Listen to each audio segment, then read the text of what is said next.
Shalom, Njuah-njuah. Sahabat, kami mengucapkan terima kasih karena sudah menjadi mitra pekabaran Injil di channel YouTube YKB GKI TV.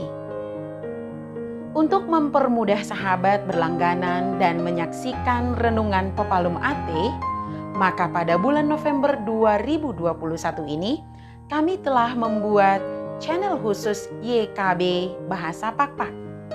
Channel ini nantinya secara khusus diisi program-program YKB berbahasa daerah Pakpak. Ingat ya sahabat, per November 2021, renungan Pepalum AT akan tayang di channel YKB Bahasa Pakpak. Jadi jangan lupa subscribe dan tekan tanda lonceng di bawah ini untuk mendapatkan informasi video terbaru di channel YouTube YKB Bahasa Pakpak. Terima kasih, Tuhan Yesus memberkati. Njuah-njuah.